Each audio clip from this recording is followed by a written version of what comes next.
Bertemu lagi dengan saya untuk mempelajari time value of money. Teman-teman sudah mempelajari tentang simple interest atau bunga sederhana, di mana bunga sederhana ini adalah bagian dari time value of money yang memperhitungkan faktor tingkat bunga dengan tidak adanya eh, pemajemukan.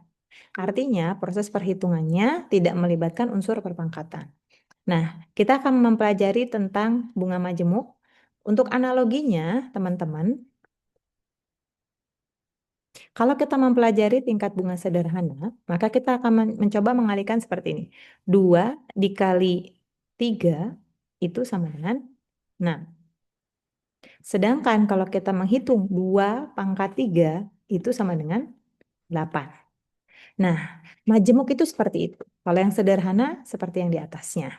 Baik, kita akan mempelajari tentang tingkat bunga majemuk. Nah, bunga yang diterima ataupun dibayarkan itu berdasarkan dari nilai pokok yang dipinjam. Atau bahasa kita bunga yang berbunga. Baik, ilustrasi sederhananya adalah ketika meminjam 2 tahun dengan bunga sederhana, maka akan menjadi segini nilai bunganya. Dengan bunga majemuk akan menjadi seperti ini. Dengan dipinjam 20 tahun, nilainya masih tidak jauh berbeda.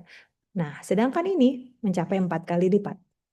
Dan bayangkan kalau 200 tahun, hasilnya akan membludak karena faktor perpangkatan tadi. Baik, untuk menghitung rumus nilai bunga majemuk, maka kita dengan ilustrasi pangkat tadi, maka rumusnya akan seperti ini. Nilai uang di masa yang akan datang adalah nilai uang saat ini dikali 1 plus I suku bunga pangkat N. Ingat, kerjakan dulu yang dipangkatkan, yang dikurung dipangkat, baru dikali dengan P0. Contohnya, ketika kita mau meminjam uang dalam waktu 1 tahun, menyimpan uang dalam waktu 1 tahun, kita tidak akan signifikan berbeda melihat dengan faktor bunga sederhana. 1 plus I pangkat N, N-nya 1 tahun, maka akan sama nilainya dengan bunga sederhana, karena N-nya dikali 1 tahun. Bayangkan kalau N-nya pangkat 2, pasti nilainya akan berbeda. Seperti ilustrasi yang tadi ini. Seperti itu. Yang jelas teman-teman nanti harus menghafal ini ya. Ranita menyimpan uang $100, kita umpamakan di contoh ya, $100, kemudian bunganya 8%. Contohnya masih sama dengan yang sebelumnya. Oke, kemudian disimpan waktunya 1 tahun, nilai uang tersebut akhirnya adalah menjadi 108, itu sama dengan bunga sederhana. Gitu ya. Yang perlu teman-teman pahami adalah ketika peminjamannya di 2 tahun, 3 tahun, dan seterusnya.